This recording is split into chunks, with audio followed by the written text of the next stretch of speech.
Welcome watchers of Illusion to the Castle of Confusion. Yes, I'm back with yet another video in my top 100 UK game shows of all time. I'm so excited, I've got my Who Wants to Be a Millionaire jacket on. Yeah, see that? That's quite cool, isn't it? Well, cool in our sense, not cool in general society sense. Anyway, today I'll be going over my number 30 to my number 21. These are unbelievably great game shows. I can't wait to talk about them, but also I'm introducing a brand new character to the mix. Ooh, exciting. Who will it be? Well, we'll find out later, but for now let's get on with it. Here is my number 30 to my number 21. So guys, it turns out it's too hot to wear a jacket in May, so I've taken it off. But let's move on with my number 30. It's an absolute stalwart classic with possibly, no, definitely, the greatest game show theme tune of all time.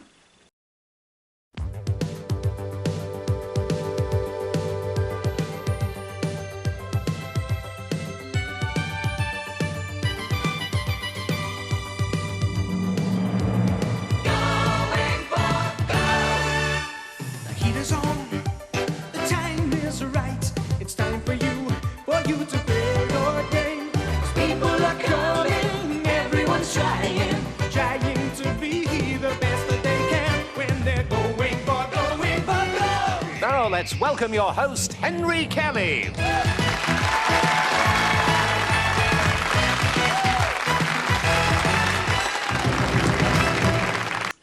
So my number 30 is Europap Going for Gold. This was on BBC for absolutely years in daytime. It's an absolute classic and with good reason. For those of you who've never seen it, as the intro probably hints to you, we have contestants from all around Europe competing in a quiz in English, which is a bit of a disadvantage if you don't speak English as your first language, but we love those people who came from Scandinavia and Central Europe all the same. Simply, it's just a quiz with different rounds. It's quite abstract, but basically they all play on the Monday and they go through a series of rounds, which I'll talk about in a bit, and basically at the end of it one of them wins and they go through to the Friday final, and then all the other contestants come back for another crack on Tuesday and then Wednesday and then Thursday. I quite like that shrinking pool of contestants. I thought that was quite interesting, and the idea that someone could sort of redeem themselves later in the week. I liked all that. So let's go through the different rounds. First up, we just had a qualifying round where everyone just had to buzz in once to qualify to be one of the 4 contestants to play today, which is quite fun because you've got all the different countries competing. So that was fun. Then you just move straight onto a round where it was basically the same sort of thing again, but this time you're playing for 1, 2 or 3 points, and once you got 7 points you are through to the next round, which was 4 in a row, and in 4 in a row you're basically answering questions on one category that you'd chosen, and you were trying to get 4 in a row, but if you ever got a question wrong you would go back down to 0, so it's kind of what your high point was. And then probably the best round was the end game, which I will show you now. Very well done, Jens. Right, that takes you right up to 8. It means that you're on 4, John. You're playing catch-up. The subject is women. There's a clue on the screen. John, you have to play. You have no choice. John, you know the rules of Going for Gold. You have no choice. On the subject of women, your time starts now. I was born in Australia, the daughter of middle-class parents. I took a doctorate in literature from Cambridge, England. I have acted on television, written for underground journals and lectured at university. But I'm best known for putting forward the cause of sexual freedom for women. My best... Yes. Mead. Pardon? Mead. Mead. No, you're thinking of Margaret Mead. It is not Margaret Mead. That means that, John, you have control of the game and time continues now. My best-known book argued that women's sexual passivity was essentially the role of a castrate. John. Germaine Greer. Germaine Greer is the answer, and that takes you to 6 points. Wow, what a contest. So yeah, I really like that end game. I think it's really interesting how those blocks shift across, and then suddenly like someone could be left with like quite an open goal because they've got the 4 and the 3. That's worth loads of points towards the, I think it was 11 they needed to win the show. Obviously this show sort of originally was designed to be like an Olympic celebration show, so like the winner was sent to the Seoul Olympics, but this ran for so many years that that sort of theme sort of disappeared. Later on it became about counties rather than countries, and that definitely lost something for me. I think it was just wonderful to see people all around Europe. I think that's what made this show feel special. But this show, I love all the rounds. Henry Kelly was a really great host. I liked the way it looked. Obviously, Hans Zimmer's best work with the theme song. He's not done anything of real note since just Going for Gold. But, you know, sometimes you achieve greatness early in your career. Yeah, everything I love about the show. I love the fact it's got that Euro quiz thing. I love the fact it's gone for that sort of sense of scale and tried to do something different. I think most quizzes love Going for Gold, and that's why it has to be on my list at my number 30, Going for Gold. So my number 29 won't be everyone's cup of tea, but the reason it's on this list is it's absolutely mine. Here is number 29.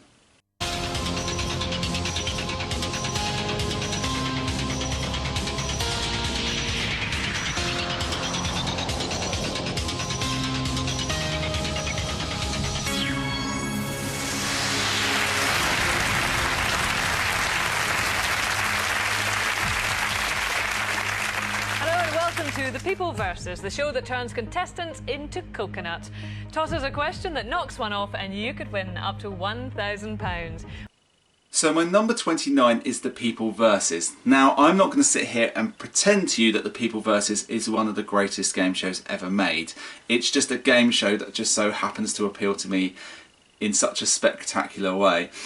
Interestingly, there's been two versions of this show. There was a primetime version that was first, and then a daytime version that was second. The primetime version, I'm not quite sure why, because it was definitely in the era when I was watching a lot of game shows, but it totally passed me by, so I hadn't seen it until recently at all. I had no knowledge of it really whatsoever. I knew it sort of existed, but I didn't know, hadn't actually seen it, I hadn't seen the format of it. And for a while there wasn't any episodes on YouTube, so I couldn't watch it. I have now, for the purposes of this list. So the reason the show is on my list is basically because of the daytime version, which I really, really liked. So the idea for this show is very simple. Basically, The People Versus is basically the people around the country sending in questions to try and trick the contestants on the show. If they trick the contestants on the show, in the primetime version they would win their seat in the show. In the daytime version they would just win money off the contestant that they had dropped because they got that question wrong. Why do I like this show? So I was going to talk about the daytime version because that's the reason why this show's on the list. Kay Adams is a surprisingly good host. I think she does a really, really good job sort of farming these contestants through. I like the fact it's so quick. It's just kind of a conveyor belt of contestants. It's kind of no one's hanging around for too long. It's just like, you've lost, off, here comes the next contestant. Oh, that's interesting about them, let's get on with the game. It's very, very rapid and you're getting a lot of questions in a show. I like the mechanics in the show. So basically, in each round you face 5 questions, and in round 1 you need to get 1 question right, in round 2 you need to get 2 questions right, and so on and so forth. Now, in the primetime version of the show, those 5 questions in each category were based on a different category you brought with you, a little bit mastermind-esque. So it might be, I'm answering questions on the Vikings or something in this round, and I'm trying to get like 3 out of 5 right. In the daytime version they changed that so it was just general knowledge questions that you're answering, but you could flip the question to be about your specialist subject, but you only had 3 of those per game. I think that works a lot better. I think it makes the game a lot harder. I think it makes it a bit more interesting, like decisions wise. And actually sometimes people could end up burning their flips straight away, so they ended up not winning a lot of money, but then that's kind of, I sort of found that enjoyable. I really like the mechanic of that. I really like the idea that once you've done 5 rounds, you could go around and do it again and again and again. So basically the idea was essentially you could possibly win unlimited money. I really like that about this show. There's one addition, controversial addition they put in the daytime version of the show, which is the Bong game, which is obviously a really famous game. They've put in loads of formats, and basically if you got a question wrong, then you had to face the Bong game to try and save as much of your money as possible. I know a lot of people don't like that Bong game, but I'm going to be honest, I absolutely loved it. I really loved it. I just think it added something else to the game that was a sort of exciting moment, and it, you know, it's it's an easy, an easy thing to add into a format to give you a bit of drama. Definitely works for me. This show's quite throwaway, so the fact there's a throwaway moment in it didn't bother me at all. But so sorry guys, I like the Bond game.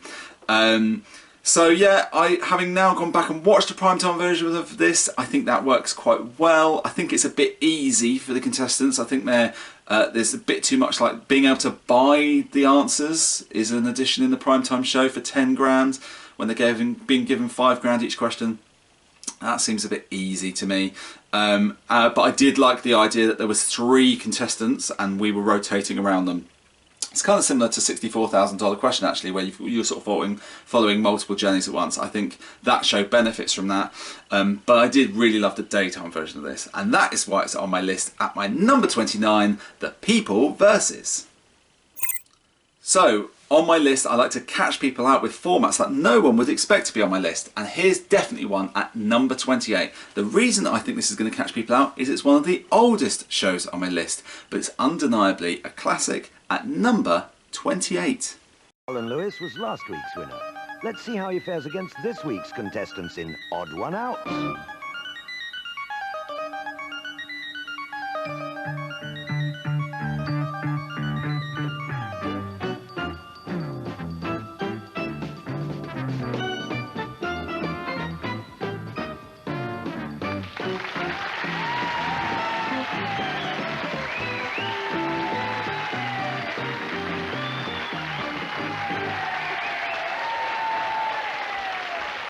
So yes, my number 28 is another Paul Daniels format. It is Odd One Out.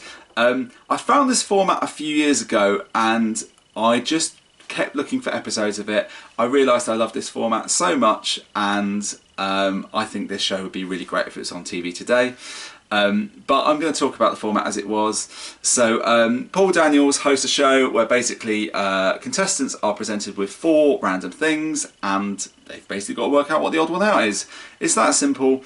There's a few wrinkles to the format that make this something I really, really like though. So basically the game is split into 2 halves, and in each half we see 3 new contestants. In each half, the contestants face, as I said, these questions where there's 4 choices, but they come up one at a time, which is important because the answer may come up first, it may not come up until the 4th one, but basically they have to buzz in and say which one they think is the odd one out, and then they've got the option to say either guess why that one is the odd one out, or they can stitch someone else up and say no, they have to guess what the odd one out is, and if they're right in whatever decision they make, they win points. At the end of the round, whoever has the most points goes on and faces a very American style bonus game. We don't get many of them in UK TV, but it's like very much a bonus game to win a prize. That's quite simple. They may or may not win the prize, but it doesn't really affect anything. They're through to the final. We then get a whole new batch of contestants, and then once we've sort of resolved that as well, we go to a head-to-head, and head-to-head's kind of got the sort of picture questions and music questions thrown into the mix, and that's quite exciting. I think in this moment you sort of realise that something like Only Connect owes a huge debt to Odd One Out. There's more than a few similarities there, and it's kind of crazy to see a format that's so popular today, so kind of similarly made so many years ago. Paul Daniels is a wonderful host as well. And then we get to this end game, and the end game is very, very simple. There's 3 things that are all linked by some link, and the contestant only gets to choose one of them. But the whole shtick of it is that one of them's incredibly easy, one of them's in the middle, and one of them's really, really tough. And it's all luck of the draw which one they choose, and if they get it right, then they win today's big prize. And they also stay on as champion and get to play the next time, so you've kind of got a rolling champion thing in this. I like the way this show looks. It's very, very American at how it looks. As I've already said, Paul Daniels is just a fantastic game show host, and he does this one so well. Some great moments in the show. Oh, I've written this, because if you are aware of it or not, he wrote a book on puns called Upon My Soul, and it gave me great pleasure, so I'm telling the world. If you can find it, just a little floppy paperback, but it's very funny. This must be something to do with a worse pun than you came out with last week, is it? Well, last week I won a chess computer, and I thought... You did, yes, I remember that. If you remember. And it reminded me of the story of one night a bishop was rooked by a queen selling porn in the King's Road.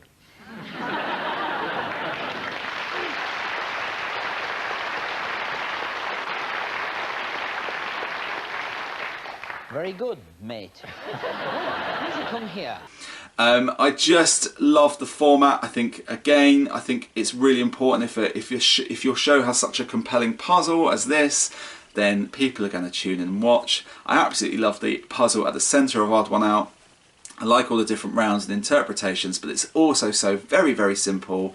I think this show really stands up to the test of time, and that is why it has to be on my list at my number 28. So it's been a hard-fought battle between the National Lottery shows on my list. In It to Win It's been on my list. Winning Lines has been on my list. So has Who Dares Wins. But my favourite one comes now at number 27. Welcome to 1 versus 100.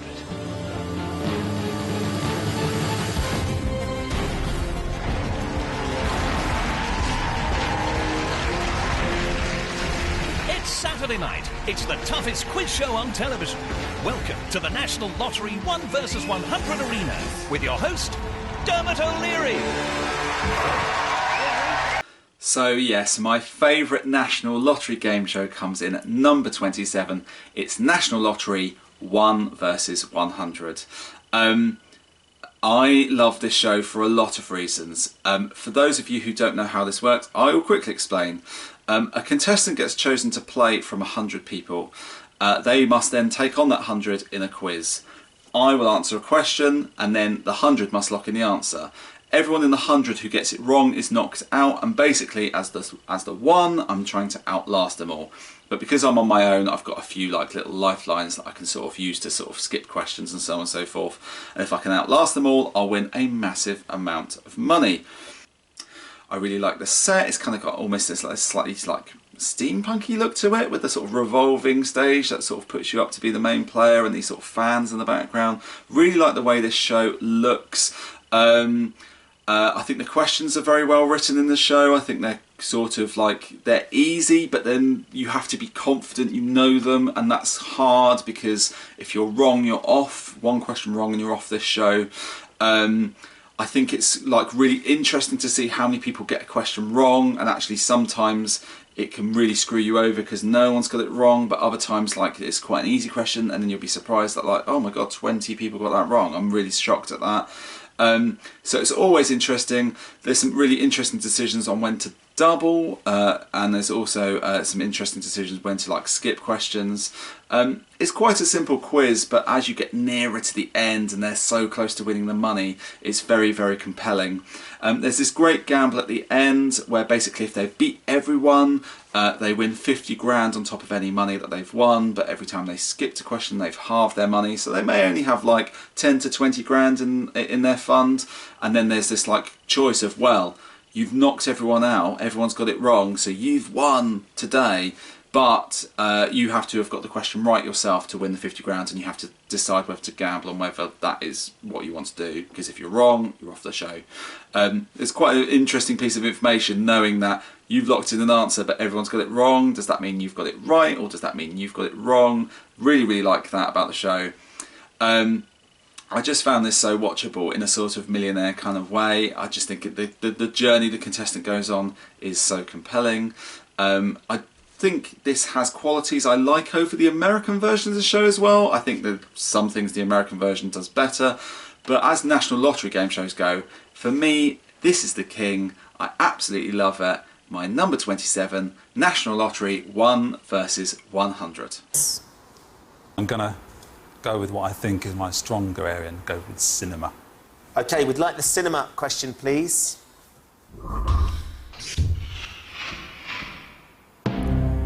Which of these films was originally released in Britain with an X certificate? A. Chitty Chitty Bang Bang. B. The Wizard of Oz. Or C. Willy Wonka and the Chocolate Factory. Lynn. Ben. As the remaining 2 members of the 100, you have 6 seconds to answer, starting now.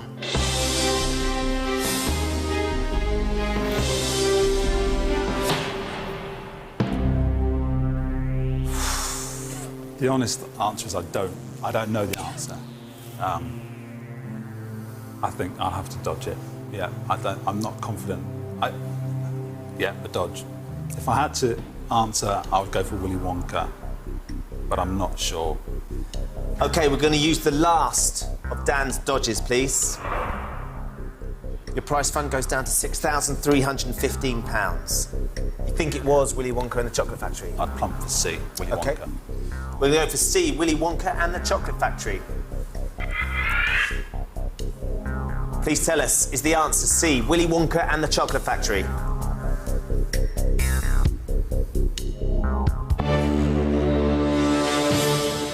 The Wizard of Oz. It was the Wizard of Oz.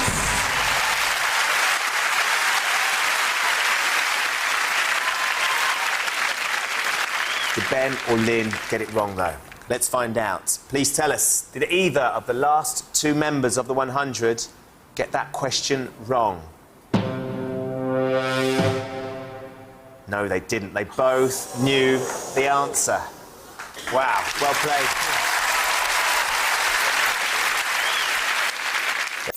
Every now and again, a game show comes along that just simply raises the bar for drama, and my number 26 definitely did that when it launched on Channel 4. Here is my number 26.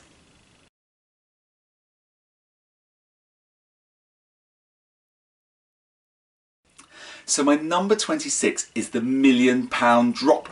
Wait a second! Lobo the Transparency Wolf? What are you doing here? Oh, I see, Lobo.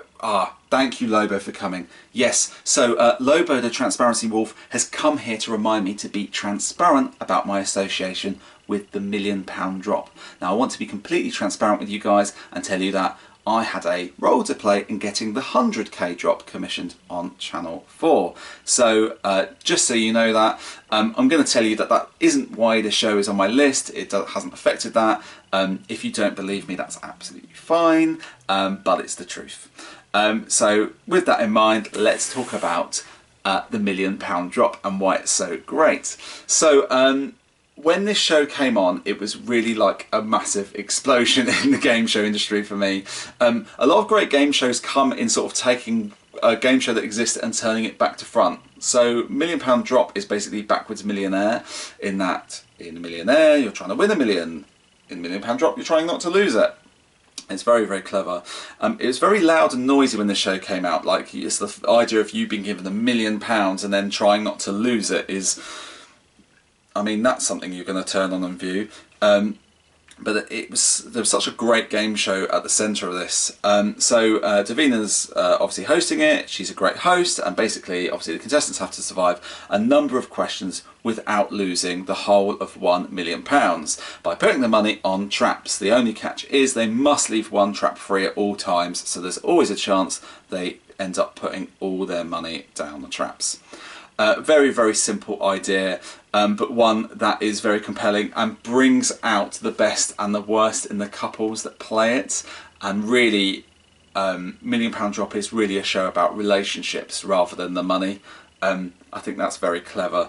The questions are really well written. Obviously, when this first started, the show was live and they used all these live questions, which felt very different and unique.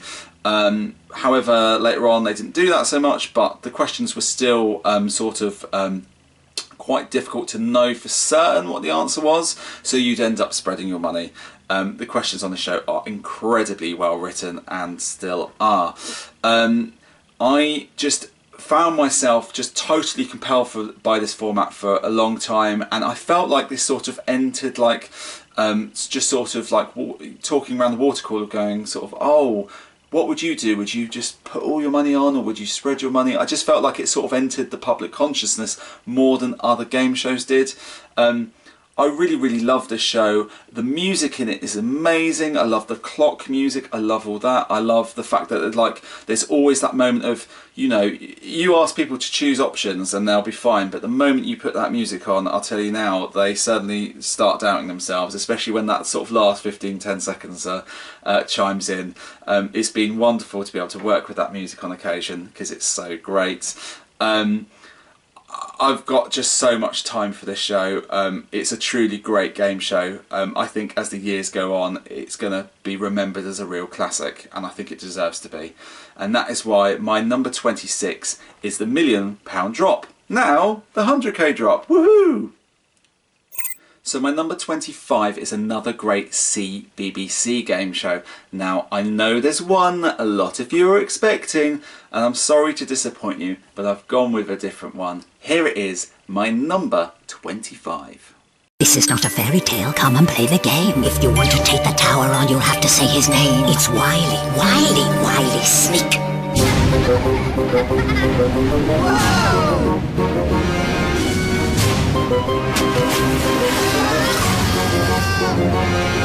It's off to the tower. You'll be up against each other. Sabotage the game, my friend, but do not blow your cover. I am waiting for you, kiddies. Who will take the rest? Because only one will escape, and the rest.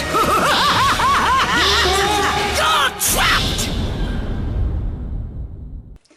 My number 25 is Trapped. Now, this is a relatively modern game show, so maybe some of you haven't seen it, although they've shown it on a lot of different channels, so you may have seen it at some point.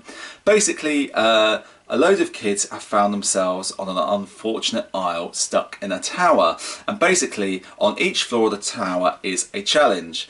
At each challenge, one of the kids must be eliminated and trapped forever, and the other kids make their way down to the next floor, next floor, next floor, and so on and so forth. And basically, it's got this kind of macabre theme that only one of the children ever escapes, and the rest are trapped forever. How does this game show actually function, though? So basically, on each floor of the tower, there is a challenge that the kids must face, and they must work as a team to make sure it passes, because if the challenge passes, then a saboteur that is among them is instantly out of the game. But the saboteur has a whisper clip that's in their ear, and they will be given instructions how to screw the game up for everyone else. If the saboteur succeeds, then everyone gets to vote on who the saboteur is, and the saboteur changes on every floor. The games are very well designed to basically ensure failure most of the time, although it is possible to succeed, but basically the tips are given by a sort of disembodied voice to the saboteur, and that's always very interesting to listen into. Why this show is so high up my list is because of how it looks, how it's made, how good the challenges are. Love the theming of it. Really like this host. He sort of like introduces all the challenges and like all the format beats. He's great. I love the sort of like sanctuary that he is sort of also trapped in. I like all the lore of that. I like all the floors feel very, very different, and each one's got an incredibly different challenge on it. Some of the challenges are better than others, but the good challenges are really, really strong.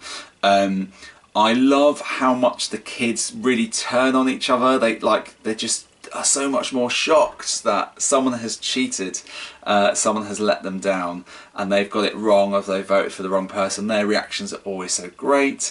There's this like great little mechanic that if there's a tie, they have to draw straws, and that's incredibly cruel, but that sort of feels like it plays into the cruelness of all this.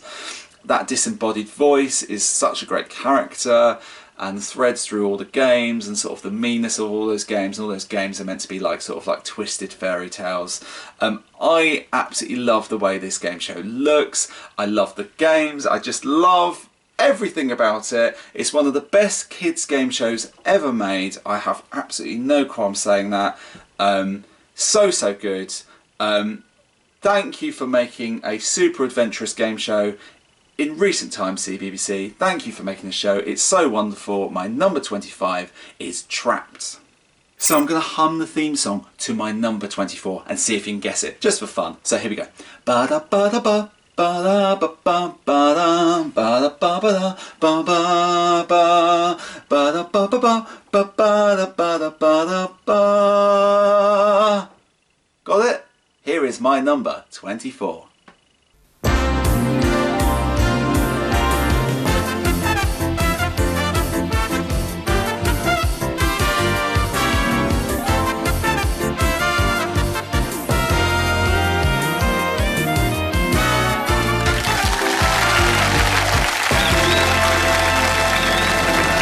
Ladies and gentlemen, your host, David Hamilton.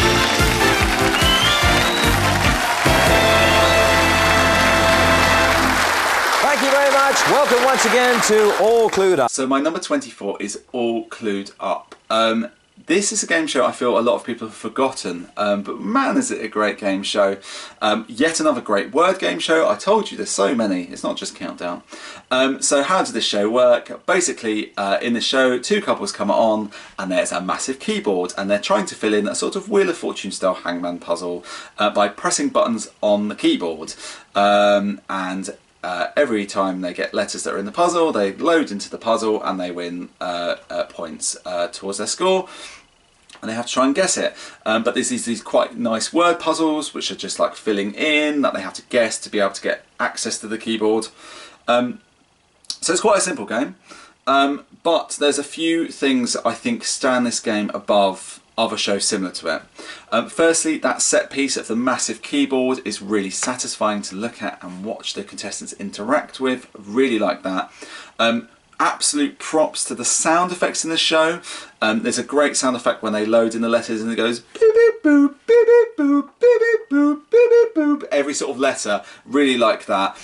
There's also this mechanic in the game called the stinger. So basically all the letters light up and basically one of the letters isn't in the puzzle and that is the stinger and that will end their turn and it's got this really ominous sound effect.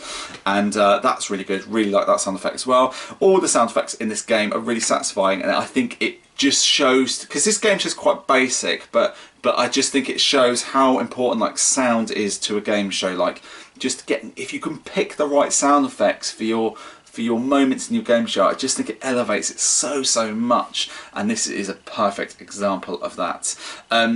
There's an end game at the end which is also quite simple. Basically they're given a category, choice of categories, they choose a category and then basically they have to try and guess a number of items with the letters slowly filling in. This is really fun. It's not pulling up any trees in sort of like originality, but it doesn't matter when it's doing it this well. I just would happily see this in daytime now, something like All Clued Up. I just think it's great. I think the set piece makes it stick in people's minds, but also everything else about it is so well made, it's really well hosted. So I have no shame in putting this as my number 24, All Clued Up. My number 23 is a massive money game show from the early 2000s that really captured game show fans' imaginations. It certainly captured mine, and here it is at number 23. Tonight we have £100,000 just waiting to be won. Do you have the knowledge to unlock the vault?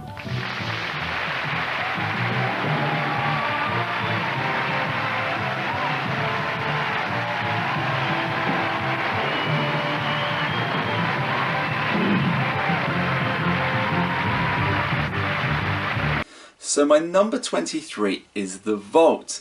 This was originally an Israeli format that came over to the UK, probably the first really to do that. This was mainly hosted by Melanie Sykes, although Davina hosted it. I believe Gabby Logan hosted it once or twice. And basically how this show worked was contestants would come on in the hope of unlocking the vault, but to be able to play the game they would have to guess a code to the vault. If they got that right or they got close to that, they would get the chance to play for the vault. All the others that weren't so close would become brokers and they would become important later in the game. Basically they had an opening round and like a closing round, but essentially what they were trying to do was get the answers right to 10 questions in a row. If they could get all 10 questions right, then they would unlock the vault and win the money inside. And why would they want to do that? Well, there was 100 grand being added every episode. That's a good reason why. But if they didn't know answers, they could buy answers off the brokers by selling some of their money in exchange for answers. But this was all done against the clock, and that made it incredibly tense. In the earlier rounds, they're simply trying to win more money than the other contestants to allow them to continue on to the next round. But by the time you get to that end game, you're just trying to get the 10 questions right to win, open the vault. Also, they had this mechanic that if someone didn't win it in the studio, then it would go to a phone line and they would have a chance to unlock the vault instead, which was also quite an exciting moment, albeit it wasn't quite as satisfying seeing someone win it on a phone as it was in the studio. And sometimes some of those big money moments were very exciting, like this. Correct. The £25,000 question, a lath is a tool used by which tradesperson? Carpenter? No. Blacksmith? No. Inventor. Line 4. Deal for 750. Deal for 750. Cobbler. Correct. Stop the clock. Oh my goodness! You are one question away from £700,000. Oh my goodness me. Wow. I'm going to give you 3 categories. Okay. They are language, science, and literature. What are you going to go for? Very important decision there. Go for language. Okay, you've chosen language. Your time will start when I finished asking you the question. I can tell you now you've got 9 seconds left on the clock. Are you ready to go for £700,000? Okay, good luck. What does an arctophile collect? Teddy bears.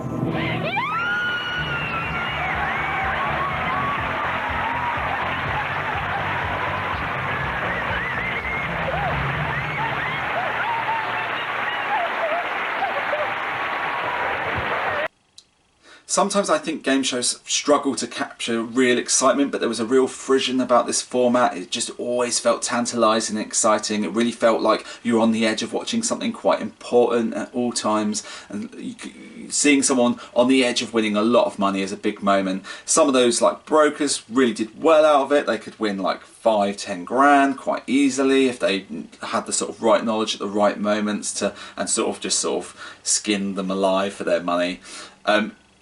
Everything about this format was exciting, and it was that clock that really drove it to be like, oh my god, I need an answer, line 2, line 4, line 6, like that kind of desperation to please, I just need this one answer to get me to the to that next round.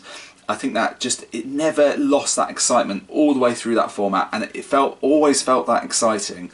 And any format that is that consistently exciting has to be this high on my list at number 23, The Vault. So for my number 23, we just had a big money game show from ITV from the early noughties on my list, but here's another big money game show from ITV from the early noughties on my list now. What could it be?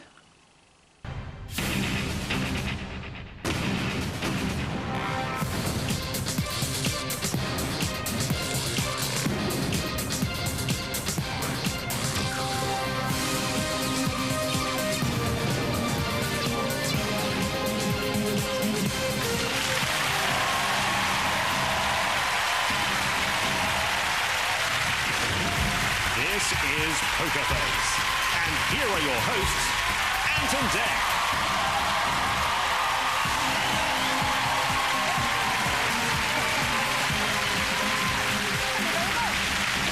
Thank you. So my number 22 is the brilliant Poker Face with Ant and Dec. Why do I like this format so much? Well, it's quite fun to watch a load of people just sort of bluff their asses off, but I really feel like the format was so exciting. So what was exciting about this format was, here are 36 players. They're all going to be here in the studio over a whole week, and then at the end of it, one of them is going to win a massive money prize. In this case, £1 million. I mean, that's pretty like appointment to view TV, knowing, you know, tuning onto TV knowing someone's going to be a millionaire. I mean, that's a very exciting selling point. But what was actually great about this format was the format. Really like the format. It almost always guaranteed excitement. Basically, here's how it worked. In each round, the players would get the chance to answer multiple choice questions in secret. They all asked the same questions, and each question was worth a different amount of money. If they got questions right, they would earn money, but if they got questions wrong, they would lose the chance to win that money. But here's the crucial bit. At the end of the round, there would be this moment where they would all stand up by a fold button, and they would all get a chance to potentially fold and leave with the money they already have. Why would they want to do that? Well, if you're bottom of the leaderboard and you don't fold, then you leave with absolutely nothing. The incentive to stay in the show is that if you win the show on that day, you win £50,000 and also a ticket to £1 million final, where you could still lose it all but could win £1 million. The whole sort of process of going through this is very exciting.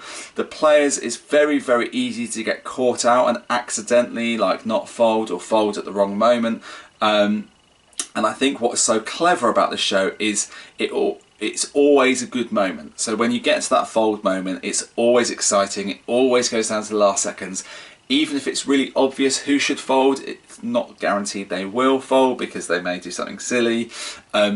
It's just always an exciting moment, and you've got like 4 or 5 of those moments throughout the show. Obviously it's Ant and Dec, so it's impeccably hosted. I believe they had a big hand in creating this format. Fair play to them. It's a great format. I really like the folding rooms. They go to the folding room and they're like sort of debriefed on whether they made the right choice to fold or not. The questions are really well written. I love the theme song to this. Love the titles. I love the bosh bosh and all the music stings that go through this game show. It's just so wonderful. It's such a shame that this show will never return, but it has to be on my list as my number 22, Poker Face. So last episode we finally settled the debate, but here comes the winner of that debate at number 21. You'll see what I mean.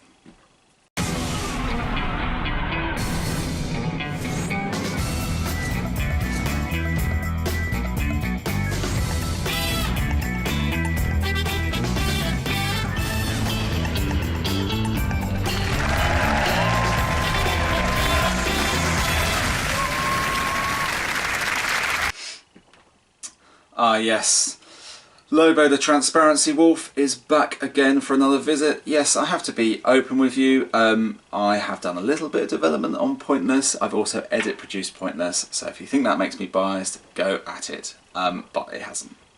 But let's talk about what a great format Pointless is. So I wasn't in TV at the time this format hit screens, and I was, when I first saw it, I was just like screaming at the television going, oh my god, this is so brilliant, it's so clever, because it's pointless knowledge, but it's pointless because you need no points, and they're pointless, and you're sort of taking the mickey out of the contestants because they're pointless, and the pointless trophy because it is a pointless trophy, but it's not actually pointless because people want to win it, and that mechanic for trying to be pointless is just so fun, and of course it plays into every sort of quiz show nerds thing of wanting to know the most obscure knowledge.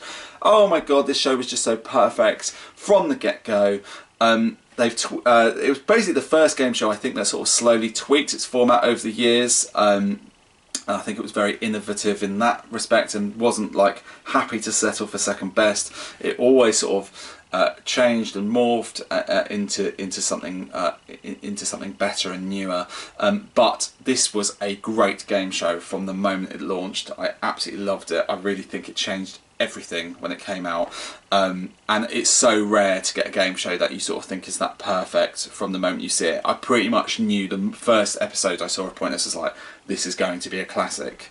Why does this show work so well? I think instinctively wanting to find a pointless answer is just it's like game show kryptonite for people. They just can't help but want to get those answers. I think the hosting combination really works for this. Alexander Armstrong's very good as host. Obviously Richard as co-presenters, fantastic as well, and that sort of combination really works, and it really works for this show because you've got one person who can do the straight hosting thing, but the other person, Richard in this case, can just really deliver those facts and what people at home really want to hear, because they're geeking out over these questions and they want to be able to geek out in full, and Richard Osman allows them to geek out in full. It's like, it's okay, you can geek out in full, Richard's here. I think game show fans really appreciate that about this format.